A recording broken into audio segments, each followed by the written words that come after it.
Dialog perubahan, dialog perubahan, dialog perubahan, dialog perubahan, dialog perubahan, dialog perubahan, dialog perubahan, dialog perubahan. Simak dialog perubahan dengan tema Grand Design Bukit Tinggi Agam ke depan, bersama dengan calon legislatif DPRD Kota, DPRD Kabupaten, DPRD Provinsi, DPR RI lintas partai dan DPD RI. Dialog perubahan, dialog perubahan. Simak dialog perubahan dengan tema Grand Design Bukit Tinggi Agam ke depan, bersama dengan calon legislatif DPRD Kota, DPRD Kabupaten, DPRD Provinsi, DPR RI lintas partai dan DPD RI. Jangan ketinggalan. Setiap hari Rabu dan Sabtu jam 4 sampai jam 5 sore. Hanya di Radio Komunitas Gesa FM 107,4 dan kanal Gesa Media.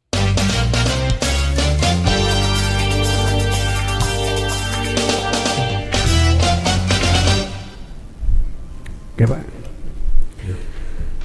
Assalamualaikum warahmatullahi wabarakatuh. Alhamdulillahirabbil alamin wassalatu wassalamu ala asyrofil anbiya wal mursalin wa ala alihi washabihi ajmain. Asyhadu an la ilaha illallah wahdahu la syarikalah wa asyhadu anna Muhammadan abduhu wa rasuluh la nabiyya ba'dah. Para pendengar dan sahabat Gesa FM di mana saja berada, semoga di sore hari ini senantiasa dalam keadaan sehat walafiat dan sukses beraktivitas. Seperti biasa di sore hari ini setiap Rabu dan Sabtu kita laksanakan dialog perubahan dengan tema Grand Design Bukit Tinggi Agam ke depan. Di sore hari ini Sabtu 6 Januari 2024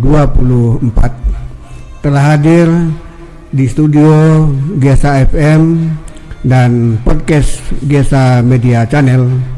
Sudah hadir Bapak Haji Murdani SEMM yang akan membedah nantinya tentang bagaimana Grand Design Bukit Tinggi ke depan, Agam ke depan.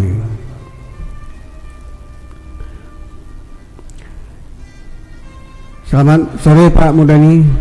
Sore. Assalamualaikum. Waalaikumsalam warahmatullahi wabarakatuh. Sehat Pak? Alhamdulillah.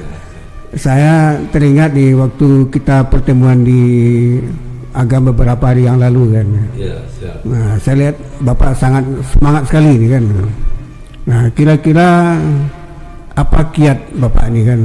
Selalu saya lihat itu tampil prima saya lihat itu. Wah, itu Pak kira-kira. Terima kasih Pak. Jadi host. Terima kasih.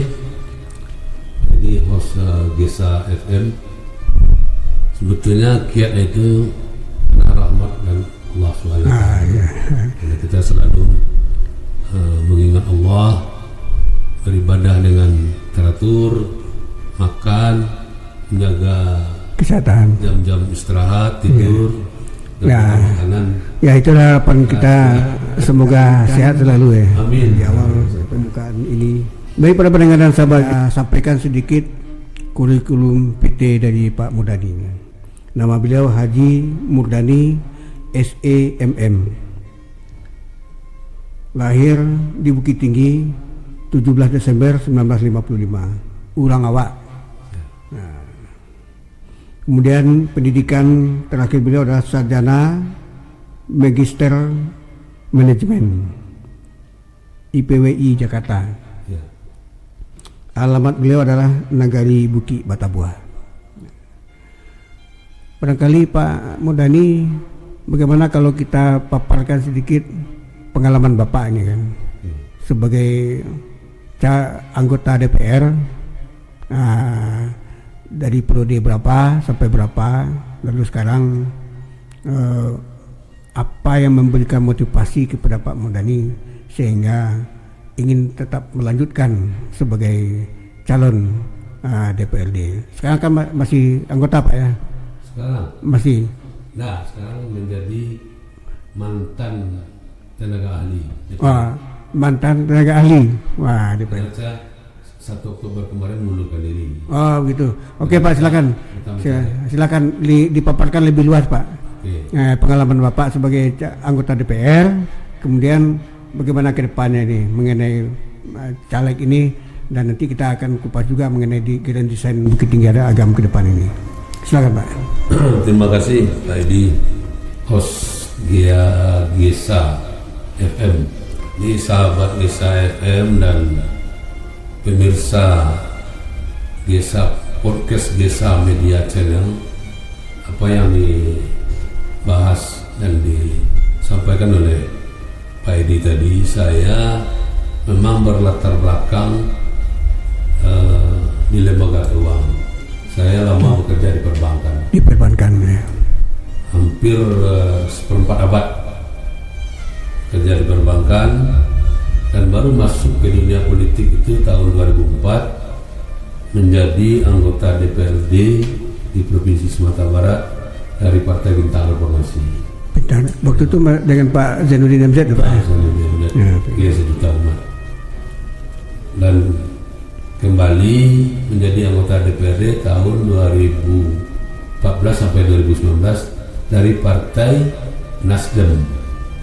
Dari Nasdem ya. 2 periode, dan sekarang mencoba lagi untuk maju menjadi anggota DPRD provinsi dari partai yang sama, Partai Nasdem, karena sesuai dengan perintah partai untuk maju kembali menjadi calon anggota legislatif di daerah pemilihan Sumatera Barat 3, Kabupaten Agam dan Bukit Bukit Tinggi. Ya. Jadi untuk 2024-2029 diminta oleh partai agar mencalonkan diri kembali. Jadi Tapi kan bukan petugas partai, Pak ya. bukan partai yang sama. Partai yang lama kan. Yang sama. Nah, kira-kira motivasi Bapak untuk melanjutkan ini Jadi, apa mungkin? Menjadi anggota DPRD itu kan merupakan gengsi atau amanah yang diberikan oleh masyarakat dalam rangka bagaimana kita memperjuangkan aspirasi masyarakat dan mungkin mencoba menerjemahkan pikiran kita apa yang bisa kita perbuat untuk masyarakat dalam rangka meningkatkan ekonomi. Kalau saya karena berlatar belakang Kementerian Keuangan dan pernah menjadi anggota DPRD, duduk di Komisi 3 sebagai ketua komisi. Iya. Waktu di 2004-2009 itu Komisi C, saya jadi ketua Komisi C, pernah menjadi ketua, dan dari 2014 sampai 2019 di Komisi 3 saya juga pernah menjadi ketua komisi. Jadi saya ingin menyempurnakan keinginan saya dalam rangka mengembangkan ekonomi kerakyatan yang sehari-hariannya orang lebih mengenalnya UMKM. UMKM ya. Tapi kalau di diri saya sudah terpatri bahwa UMKM itu adalah ekonomi kerakyatan. Ekonomi kerakyatan. Memberdayakan masyarakat. Ya. Baik Pak Mudani. Jadi saya dengar tadi dari kurikulum PT Bapak kan ada juga sebagai staf ahli. Nah itu gimana ceritanya tuh Pak? Jadi saya habis masa jabatan itu kan 2019. Ya. 2019 karena secara emosional saya ada kedekatan dengan kawan yang menjadi anggota DPRD periode 2019-2024. Nah saat itu dalam kita berdialog, berdiskusi, saya mencoba menawarkan diri apakah mungkin saya dimanfaatkan oleh lembaga untuk memberikan dan menyumbangkan pikiran-pikiran yang terkait dengan masalah ekonomi dan keuangan, sehingga Ketua DPRD Bapak Supardi SH berkenan untuk mempertimbangkan dan menerima saya sebagai tenaga ahli di DPRD yang ditempatkan sebagai tenaga ahli pimpinan. Bidang ekonomi, pimpinan ya. Tenaga ahli pimpinan dan Komisi 3. Nah, itu maknanya kalau pimpinan yang mempercayakan ke Pak Mundani sebagai staf ahli, bidang ahli, tentu saya kira GESA FM dan GESA Media tidak salah memilih Bapak untuk bisa memaparkan di sini kepada khalayak ramai. Nah, apalagi Bapak mencalonkan diri sebagai anggota DPRD untuk periode 2024-2029. Nah, terkait dengan tema yang kita angkat hari ini, Grand Design Bukit Tinggi dan Agam. Nah, dengan staf ahli yang Bapak pengalaman, tentu Bapak punya rancangan lah sebagai calon, juga masalah sebagai ahli, kemudian melihat bagaimana ke depan kedua daerah ini. Nah, jadi kita bahas satu-satu karena Bapak mungkin di Agam selama ini. Agam kita bicarakan dulu. Bagaimana Agam ke depan menurut versi Bapak, pemikiran, ya, keilmuan Bapak, nah, pengalaman tentang bagaimana Agam ke depan itu. Nah, ya, tentu sedikit kita lihat ke belakang kan itu. Apa yang harus dikembangkan depannya. Silakan Pak. Terima kasih Pak Edi, sahabat GESA FM dan podcast GESA Media. Pemirsa podcast GESA Media Channel. Apa yang disampaikan oleh Pak Edi tadi memang kalau saya melihat antara Bukit Tinggi dan Agam, Kabupaten Agam itu adalah merupakan satu kesatuan. Satu kesatuan. Dalam pandangan saya gitu. Iya. Ya. Kenapa? Karena ada paradigma yang dari dulu sampai sekarang bahwa Bukit Tinggi itu adalah kota Orang Agam. Ya. Cuma di dalam tertib administrasi mungkin dia terpisah. Kalau ditanyakan ke saya bagaimana Agam itu ke depan, kita harus melihatnya dengan perasaan dan pandangan optimis. Iya. Ya. Bahwa Kabupaten Agam itu masih bisa dan harus dikembangkan ke arah yang lebih baik. Jadi tidak hanya disampaikan secara gamblang, tapi perubahan itu perlu kita lakukan. Saya melihat mungkin satu-satunya atau salah satu kabupaten di Sumatera Barat dari 19 kabupaten kota itu yang sumber daya alamnya sempurna. Sempurna ya. Adalah agak lengkap dibandingkan dengan kabupaten lain.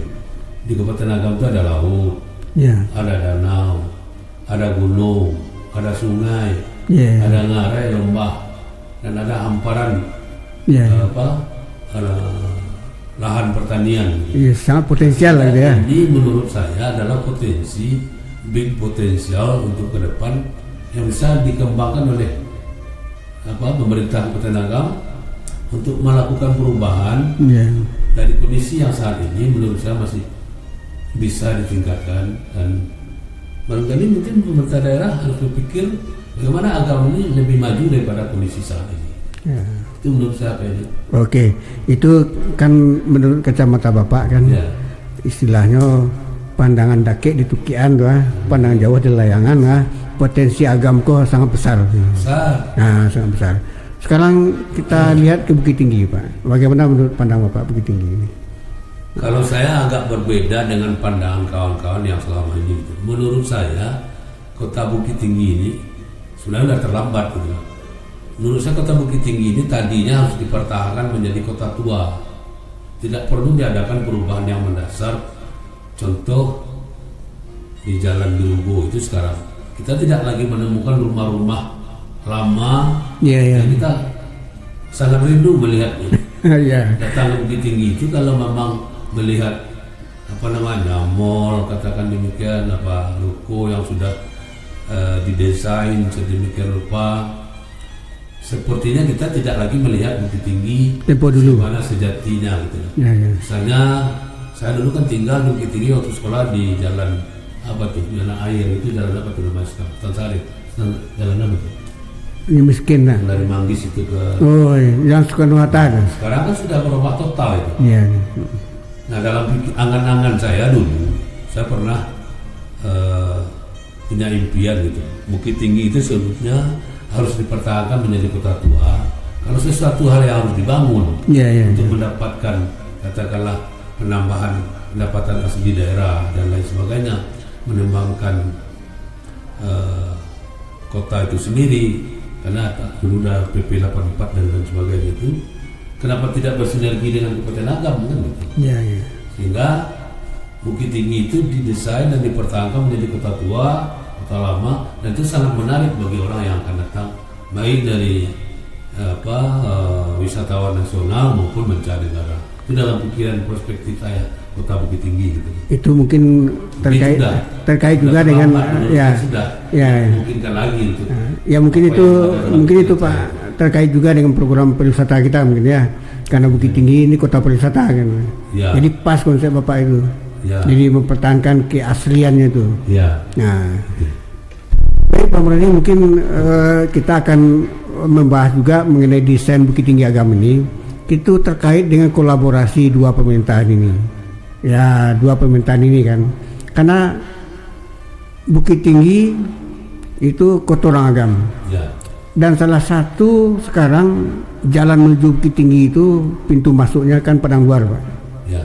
Itu sekarang kan sampai hari ini masih tetap menjadi momok bagi masyarakat. Kenapa? Karena kemacetannya. Sudah beberapa kali pergantian pemerintahan yang persoalan itu belum juga ada titik terangnya. Bagaimana supaya tidak ada macet itu kan?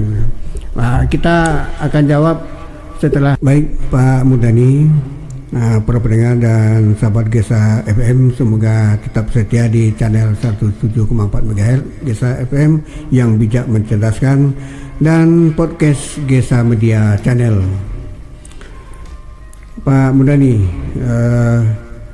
dalam tema Grand Design Bukit Tinggi dan Agam ini, walaupun secara administrasi dua daerah ini berbeda, tetapi secara konseptual, secara adat lama, itu Bukit Tinggi Agam itu memang sulit untuk dipisahkan, karena Bukit Tinggi adalah kota orang Agam.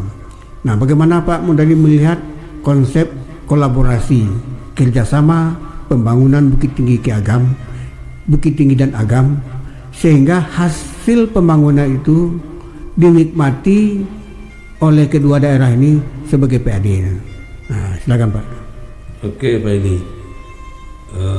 sahabat Gesa FM dan pemirsa podcast Gesa Media Channel yang budiman, apa yang dipertanyakan Pak Edi tadi menurut saya seperti yang saya sampaikan tadi, Kabupaten Agam dan Bukit Tinggi itu harus bersinergi, harus menjadi satu kesatuan gitu. Karena apa?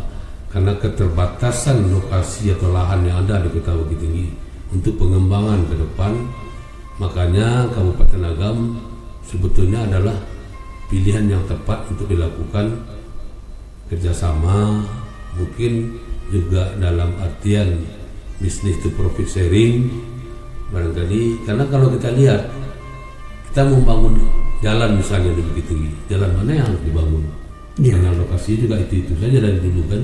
Tapi kalau kita bicara pembangunan Agam, itu kan masih banyak lokasi daerah atau nagari yang masih membutuhkan pembangunan secara fisik atau infrastruktur gitu. Nah, tadi Pak Edi menanyakan bagaimana kemacetan yang selalu menjadi momok orang datang ke Bukit Tinggi gitu.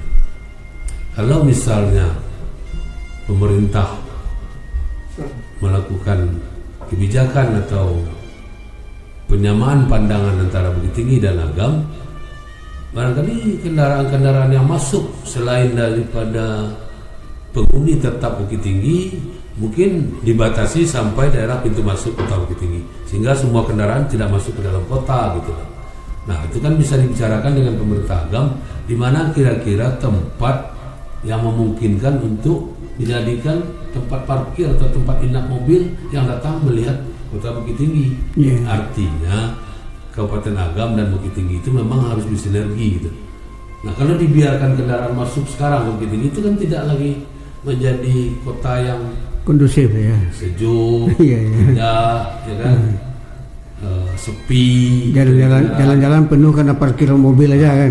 Jadi kita khawatirnya tidak tertutup kemungkinan pada suatu saat orang akan jenuh datang ke Bukit Tinggi Mungkin dia akan menyatukan pilihan ke Payakumbuh, misalnya kan, atau ke Solo, atau ke Tanah Datar dan lain sebagainya.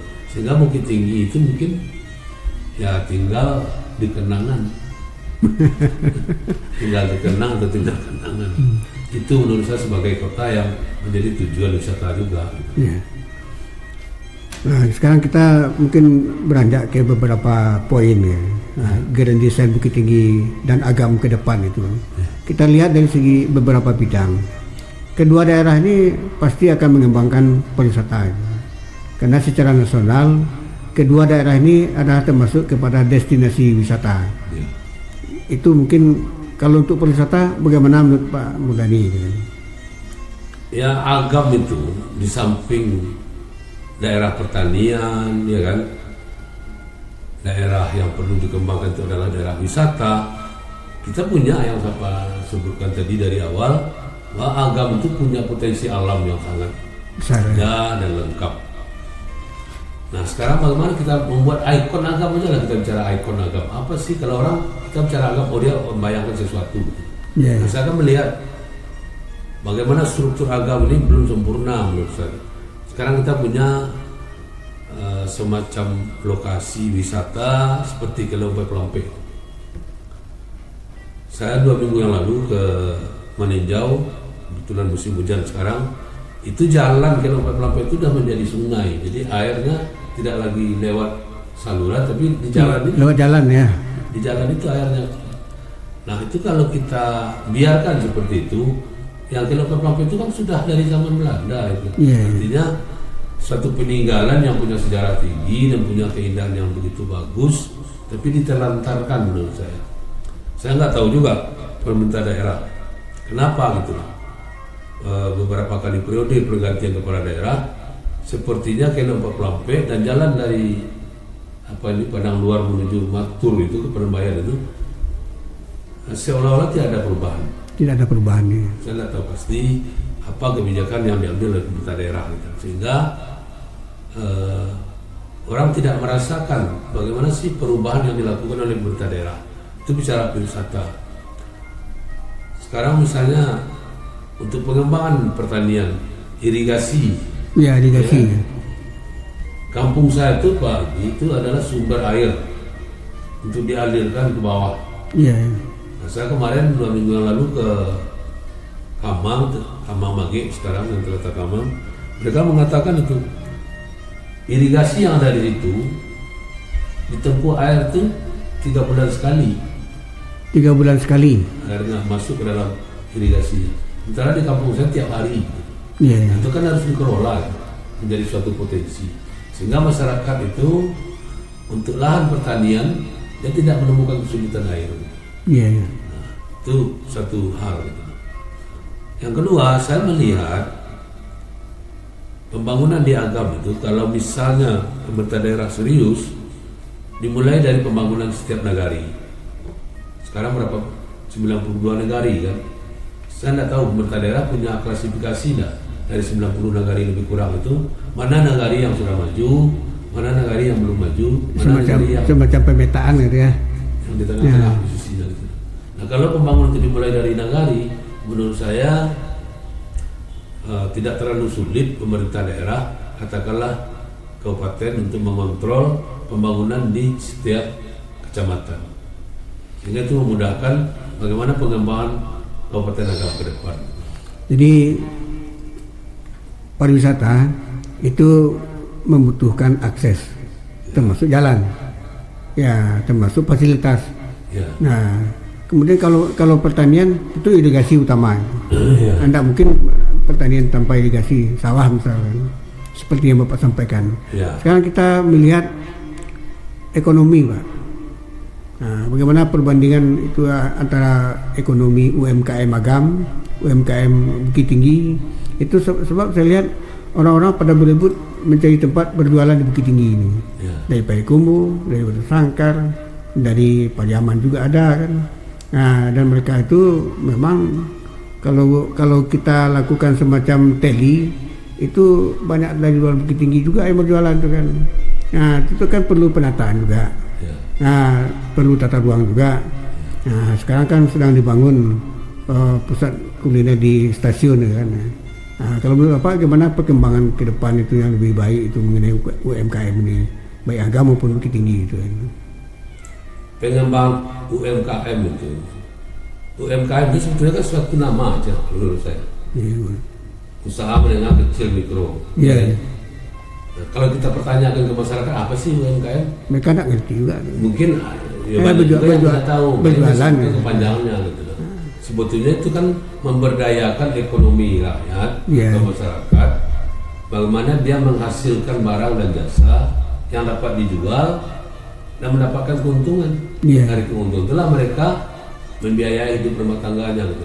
Nah, kalau menurut saya UMKM atau pengembangan ekonomi kreatif hanya dua persoalan yang harus dibenahi.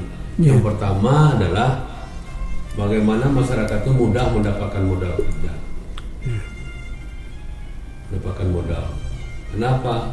Setiap usaha yang akan dilakukan oleh masyarakat itu selalu benturan pertama itu adalah modal. Nah, pemerintah dalam konteks ini harus serius memikirkan bagaimana pendirian sebuah lembaga keuangan. Bahwa pemerintah daerah itu sudah punya bank pembangunan daerah atau bank nagari itu tidak cukup menurut saya gitu. Dalam rangka melayani pengembangan usaha yang bilang dari usaha kerakyatan tersebut gitu. Kenapa? Karena kalau kita lihat di perbankan, masyarakat itu minjam 5 juta, minjam 50 juta, minjam 500 juta, syaratnya sama aja. Dia punya ini, punya itu. Sama saja. Sama. Nah, bagi masyarakat kecil dalam rangka mengembangkan ekonomi kerakyatan yang disebut UMKM tadi, mereka urusan ke bank ini kan sulit. Ya beda lah dengan orang pengusaha yang menengah ke atas gitu. Nah, itu bagaimana pemerintah memikirkan mendirikan sebuah lembaga keuangan yang juga mikro, masyarakat mudah mengakses dan tanpa bunga. Di masyarakat mendapatkan bantuan dari lembaga keuangan tersebut tanpa bunga. Itu bagaimana dengan koperasi, Pak? Bisa koperasi bentuknya, atau katakanlah misalnya lembaga yang ya tidak terlalu formal, di setiap nagari ada misalnya paguyuban dari masyarakat membuat suatu kesepakatan, ya kan? Iya. Kan dulu tidak pernah di zamannya Pak Aristo membuat lembaga keuangan syariah itu, sehingga mudah masyarakat mendapatkan, itu intinya. Pertama, yang kedua pasar. Itu yang Pak Edi bilang tadi, pasar itu kalau misalnya dia menghasilkan barang dan jasa, katakanlah membuat sesuatu produk, setelah produk itu selesai, katakanlah makanan, kemana dia mau jual? Dia tempatkan di supermarket, dia tempatkan di mall, tidak mungkin. Nah, untuk itu pemerintah dalam rangka meningkatkan ekonomi rakyat itu harus membenahi pasar. Misalnya pasar bakso misalnya, pasar lasi, pasar Pakan Kamis, pasar Bubasung dan lain sebagainya. Pasar itu harus dibenahi oleh pemerintah daerah sehingga menarik, bersih, bagus. Menjadi daya tarik wisata juga ini. Ini sekarang kalau kita ke pasar, Pak, mohon maaf ini, misalnya kita mau kamar kecil, nggak ada tuh di pasar itu.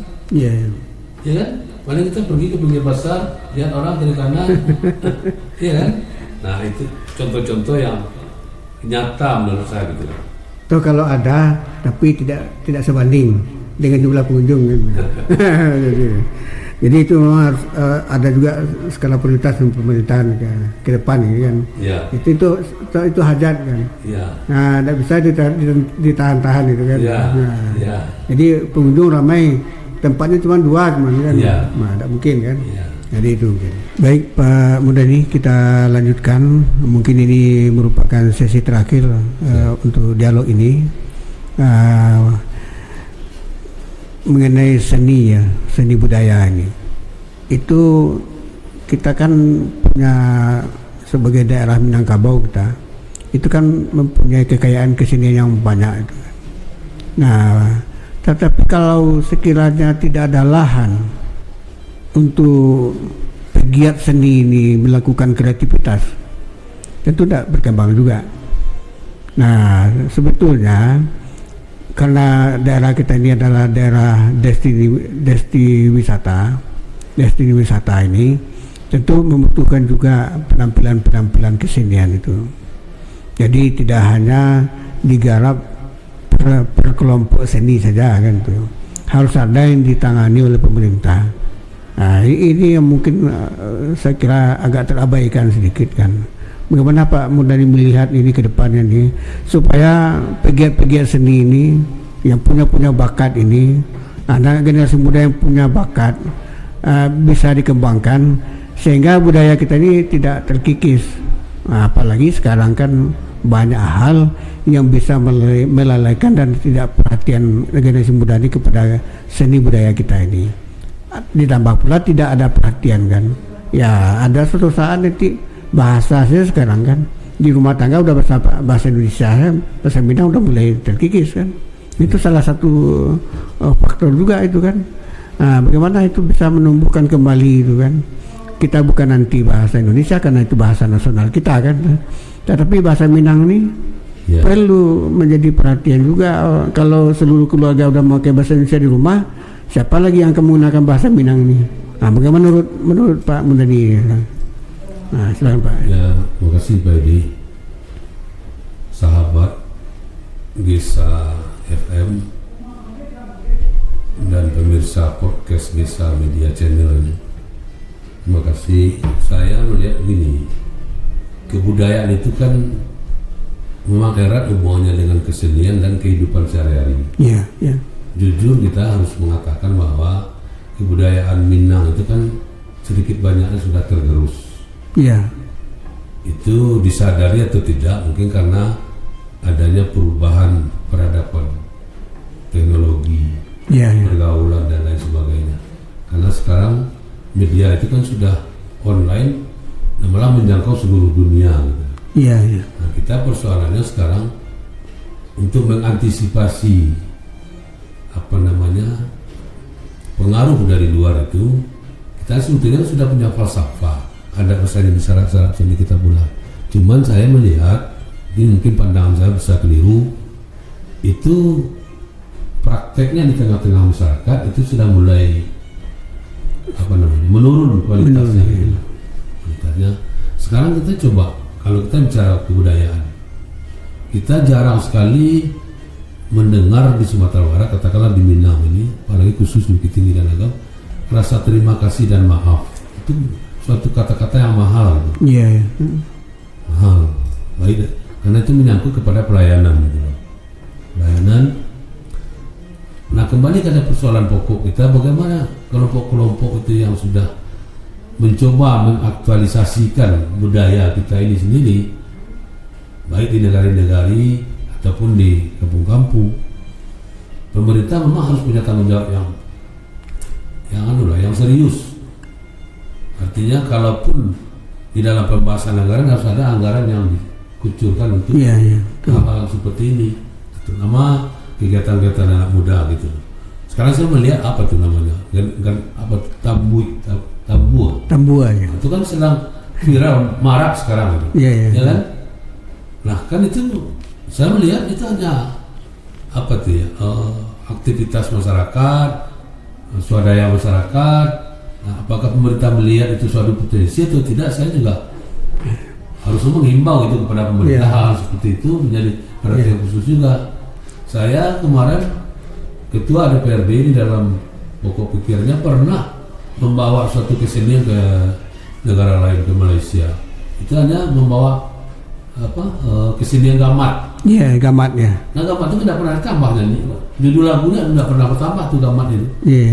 Barang langka juga. Nah, kalau itu tidak dipertahankan atau katalah pemerintah tidak serius untuk pertahanan gamat itu kan mungkin bagi anak-anak yang sekarang milenial gamat itu tidak menarik lagi buat dia. Nah, artinya kesimpulan saya, pemerintah harus serius juga melihat apa yang Pak disampaikan tadi itu. Apa perlu dianggarkan dalam APBD. Jadi Pak Mudani, saya lihat tahun 90-an itu banyak grup-grup kesenian. Ya. Nah, kenapa? Karena sama juga dengan ekonomi sebetulnya. Ya. Mereka berproduksi, tapi produksinya mau di kemana dijual? Kalau lahannya tidak disiapkan, Sama juga dengan itu. Makanya karena pemerintah tidak ada kepedulian, tidak ada perhatian, tidak ada tempat penjualannya, guru-guru itu hilang satu persatu. Tinggal lagi yang bisa bertahan juga kan. Itu hanya sekedar menyalurkan, mungkin syukur-syukur ada sekolah, ada ekstrakurikuler, ada di sekolah mengembangkan kesenian. Itu kalau guru keseniannya dan kepala sekolahnya memang proaktif juga untuk mendukung itu. Kalau tidak pula ada punya itu lagi, tidak ada lagi anak-anak yang berkesenian itu kan. Jadi yang saya maksudkan bagaimana pemerintah itu memang harus ada juga semacam perhatian lah. Dianggarkanlah seperti bilang Pak Mudani tadi kan, untuk kesenian ini, untuk seni budaya itu, supaya kebiasaan-kebiasaan adat Minangkabau itu tidak tergerus terus. Kalau seandainya tidak ingin mengatakan sudah habis, itu kan terlalu naik juga kita kan. Habis belum, tidak, masih ada. Tetapi perkembangannya perlu support pemerintah kan. Itu Pak kan. Jadi keterkaitan itu, makanya saya bilang pembangunan itu yang dilakukan itu, katakanlah kalau Bukit Tinggi ini misalnya dijadikan satu tujuan untuk wisata, sekarang ingin melihat Randai misalnya, kemana? Atau melihat Talempong, apalagi yang lain, Sile dan lain sebagainya. Nah itu kan orang akan datang. Nah datang itu mungkin karena kalau kota ini menarik, ya kan? Ada sesuatu yang mau dilihat, kondisinya kondusif dan lain sebagainya. Itulah, jadi satu sama lain itu merupakan apa namanya, ya satu kesatuan lah. Nggak bisa dipisah-pisah gitu Pak. Jadi baik Pak Mudani, barangkali untuk grand design kita hari ini kan tidak bisa kita bahas secara keseluruhan ya, tapi Pak Mudani telah memberikan semacam pokok-pokok pikiran bagaimana grand design Agam ke depan dan bagaimana kolaborasi kedua daerah ini bisa diwujudkan ke depan. Itu sangat tergantung kepada goodwill kedua pemerintahan yang terbentuk nantinya. Kayak itu Pak ya. Nah, barangkali mungkin untuk terakhir ini saya minta ada semacam statement terakhir dari Bapak, semacam kesimpulan sebagai caleg Bapak untuk 2024, 2019, 2029 itu apa harapan-harapan Bapak kan, termasuk kepada masyarakat, termasuk kepada pemerintahan, termasuk kepada bagaimana DPR itu betul-betul bisa menyuarakan aspirasi masyarakat kan. Nah, itu silakan Pak. Oke, terima kasih. Jadi ada dua hal gitu. Yang pertama mungkin dalam waktu saat ini kita pembahasannya mungkin menurut saya masih dangkal. Iya, masih dangkal. Untuk mencari posisi yang lebih baik mungkin pembahasannya mungkin dicari satu waktu. Kita coba bicara dengan beberapa kawan-kawan tentang bagaimana membangun Agam dan Bukit Tinggi ke depan. Terus sekarang mungkin pikiran saya cuma selayang pandang lah. Nggak bisa, belum merupakan konsep yang aktual. Satu. Yang kedua, harapan kita karena ini pesta demokrasi, marilah kita melihat dan memandang bahwa ini adalah pesta kita semua, pesta rakyat, dan mungkin kita sama-sama menjaga agar pesta ini terlaksana dan berlangsung dengan damai, jujur, adil. Nah, tentu sebagai suatu keinginan atau hasrat menjadi anggota DPRD bukan hanya secara pribadi, segitu banyak caleg, pasti sama lah keinginan. Dan mudah-mudahan setelah dia menjadi anggota DPRD tidak terlena dengan jabatan, ya kan? Sehingga memang apa yang dia perjuangkan untuk yang atas nama rakyat dan segala macam tolong diimplementasikan, dan tolong bagaimana masyarakat mengharapkan keterwakilan dia itu memang nanti memberikan manfaat buat masyarakat banyak, sehingga anggota DPRD itu tidak hanya istilah orang duduk diam. Jadi artinya memberikan masukan. Jadi memang betul-betul menjadi penyambung lidah rakyat gitu. Jadi dan itu harapan kita. Jadi baik Pak Mudani, mungkin sebagai caleg DPRD provinsi Bapak ya, untuk ke provinsi dari Partai Nasdem. Dari Partai Nasdem nomor 1. Nomor 1. Pemilihan Sumatera Barat 3, Kabupaten Agam dan Bukit Tinggi. Dan Bapak sekarang kan masih ketua ya. Ketua Partai Nasdem Kabupaten Agam. Pimpinan daerah Partai Nasdem Kabupaten Agam. Ya. Mudah-mudahan itu dikabulkan sesuai dengan niat Bapak, motivasi Bapak kan. Jadi mudah-mudahan masyarakat kita udah cerdas juga melihat kan. Ini salah satu kenapa kita angkat materi-materi Grand Design ini supaya bisa keluar pandangan-pandangan calon-calon kita ini yang akan mewakili masyarakat nanti untuk pembangunan Bukit Tinggi dan Agam. Baik, demikian para pendengar dan sahabat Gesa FM dan pemirsa podcast Gesa Media Channel. Terima kasih buat Pak Haji Murdani SEMM yang telah bersedia memberikan pandangan-pandangan dan pokok-pokok pikiran bersama Gesa FM di channel 17,4 MHz dan podcast Gesa Media Channel. Mudah-mudahan ini berkah dan bermanfaat. Kita tutup pertemuan ini dengan mengucapkan mohon maaf kalau sekiranya ada yang tidak pada tempatnya. Kita tutup wabillahi taufiq wal hidayah. Assalamualaikum warahmatullahi wabarakatuh. Waalaikumsalam warahmatullahi wabarakatuh.